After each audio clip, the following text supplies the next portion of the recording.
Early modern life was also structured by gender and family roles within society. Just as the monarch was believed to be the head of the state, so too was the male considered to be the head of the household. Where the monarch was thought to provide protection for society, the male himself was theorized to protect the wife and their children. Women often did not have their own standing before a court of law and needed to appear with their husbands or fathers. Many beliefs during this time were founded on this inherent difference between men and women. This is really key. Some scholars have argued that early modern people actually thought in binaries or inversions.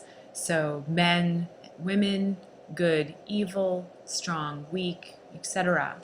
A woman's sex was believed by many to be an inversion of the male sex. So a woman was theorized to be an imperfect man. We'll talk about this in relation to medical theory in a future lecture. A key part of becoming an adult for both men and women was to enter into marriage. The age of marriage was actually quite a bit older than you might expect in some places, into their mid or late 20s, depending on the social status of a person. The poor married later than the rich because they often didn't have enough resources to support a family until they were much older. A woman was largely defined through her role in relation to others, mostly men, first as a daughter, then as a wife, and finally a mother. She was respectable only as an obedient daughter, subservient wife, and devoted mother. In Catholic communities, one of the ways that women could gain a little more independence was through entering the convent. This was not always a welcome option, however, as some women were forced into convents because her family could not afford the cost of marrying her or more than one daughter because of the expense of the dowry. And there were often many disappointed younger sisters. However, for some, the convent provided an opportunity for a life of study, devotion, and independence that would not otherwise have been afforded.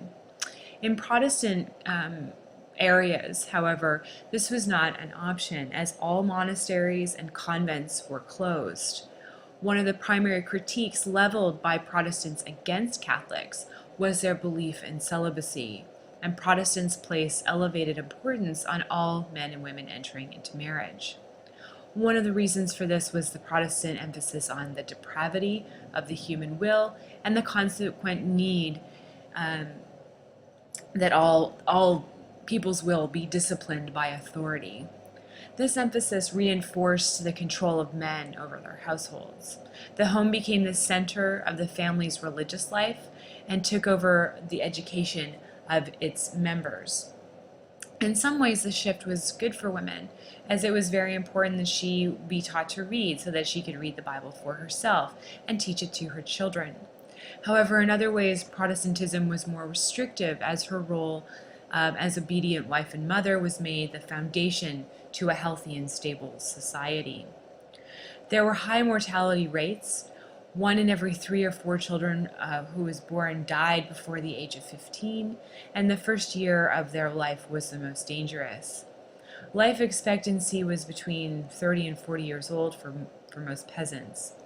Many children were orphaned and many husbands widowed through the death of a woman in childbirth. Family life centered around the home and social life in the community with neighbors.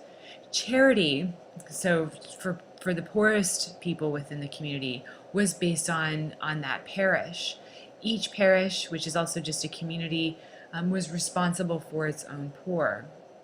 Neighborly ties were extremely important during difficult economic times, and a parish would expel anyone from the town who was considered to be a stranger.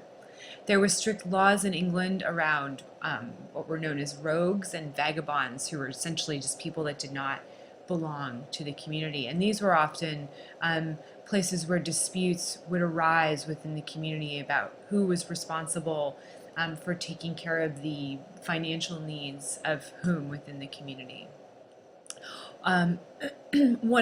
Another key dispute that happened in early modern communities was over the issue of inheritance and who would receive it. In some places, the inheritance was split equally between the sons in a family. However, this diminished the total value that they would receive. In other places, the inheritance went only to the eldest son. When there were no sons, there was often a great dispute about whether or not the daughter could inherit the father's wealth. As many of you, I'm sure, already know, the discovery of the New World marked a significant change in early modern Europe. And I use those words, discovery and New World, with air quotes around them, as we know it wasn't New World for everyone, simply new to the Europeans. So keep that in mind. We won't get into the specifics of who and where exactly this was happening, but explorers had been looking for India when they ended up sailing to the West Indies. Amerigo Vespucci visited Brazil in 1503, and after his return he wrote the following: "In past days I wrote very fully to you of my return from new countries, which have been found and explored with the ships at the cost and by the command of His Most Serene King of Portugal. And it is lawful to call it a new world, because none of these countries were known to our ancestors, and all who hear about them will be entirely new. For the opinion of the ancients was that the greater part of the world beyond the equinoctial line to the south was not land, but only sea, which they have called the Atlantic. And even if they have affirmed that any continent is there, they have given many reasons for denying it is inhabited. But this opinion is false, and entirely opposed to the truth. My last voyage has proved it, for I have found a continent that in that southern part, full of animals and more populous than are Europe or Asia or Africa, and even more temperate and pleasant than any other region known to us." The discovery of the Americas caused early modern Europeans to question the authority of traditional scholars, as you see in the above quote. Of course, ancient scholars like Pliny and Aristotle were ignorant of the New World. Traditionally believed ideas about the world were turning out to be false. In some cases, early moderns even questioned the authority of the Bible itself. Europeans, quote unquote, discovered both very primitive as well as quite advanced societies, and found it difficult to make sense of both at the same time. It was difficult for them to maintain a sense of their own superiority based on the advanced cultures of the Incas and Mayans. Part of European claims to the justice of enslavement was built on the idea that some people are naturally masters and others are naturally slaves, which is something that Aristotle argued. But then how do you define who or what is inferior? What do you do about Native Americans who adopt Christianity?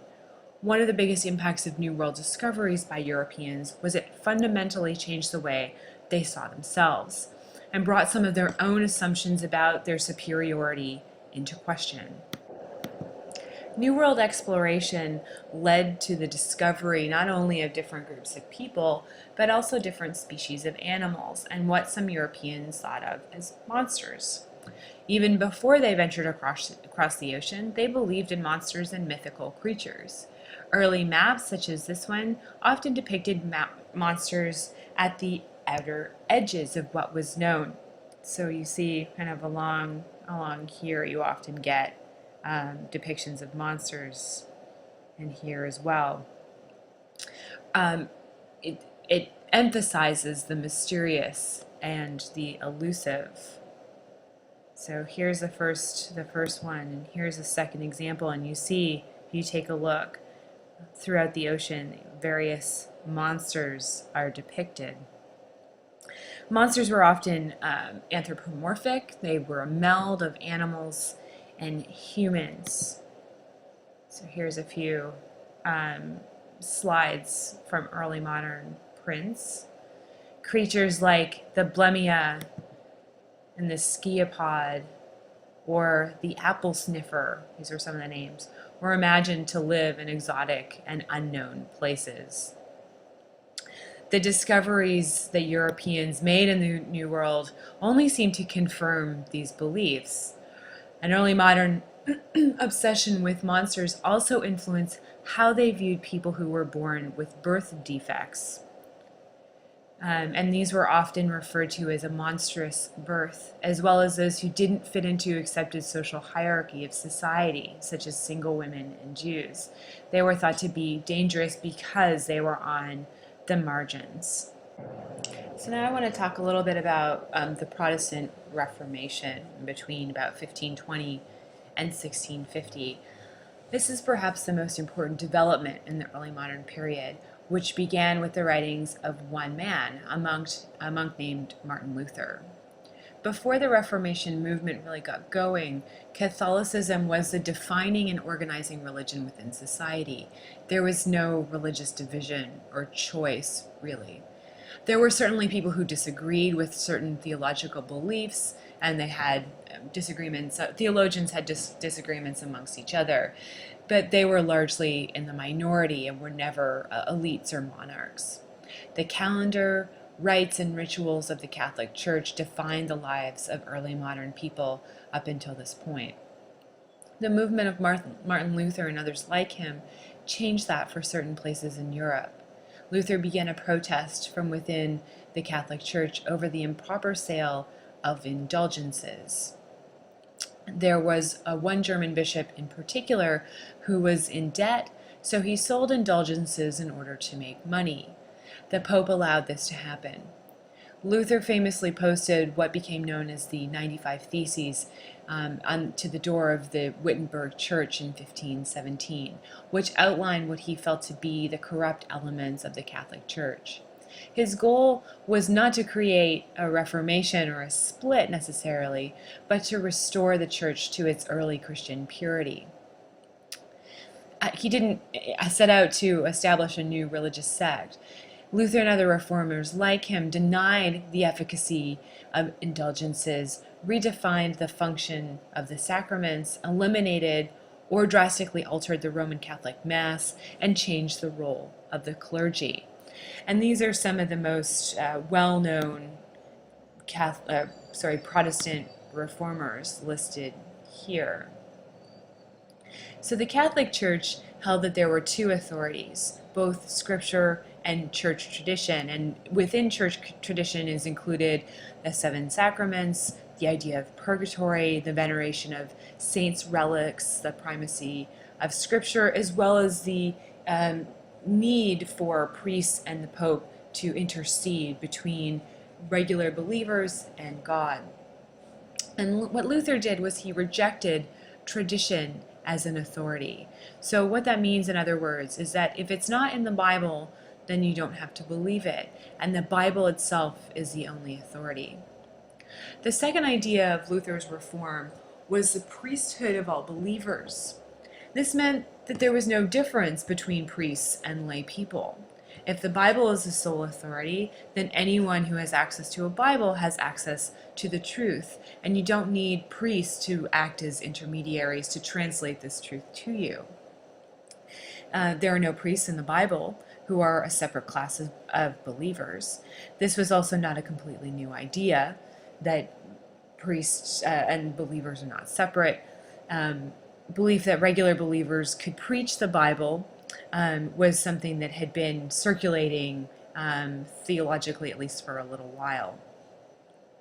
The third doctrinal idea that Luther proposed was a little more original, which was justification by faith or salvation by faith alone.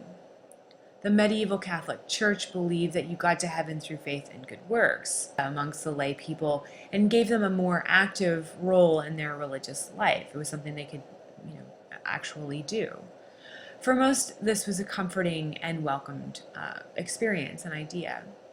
For Luther, this made him very anxious, and he felt like the idea of good works raised doubts about his eternal soul. He lived in a constant state of anxiety about his salvation and whether or not he'd actually ever done enough. Then he came across two phrases in the Bible that caused him to rethink his own ideas about salvation. From the Psalms, "Deliver me by justice," and the second from the Apostle Paul, "The just shall live by faith." Luther interpreted these to mean that God saves people because of what they believe and not because of what they do.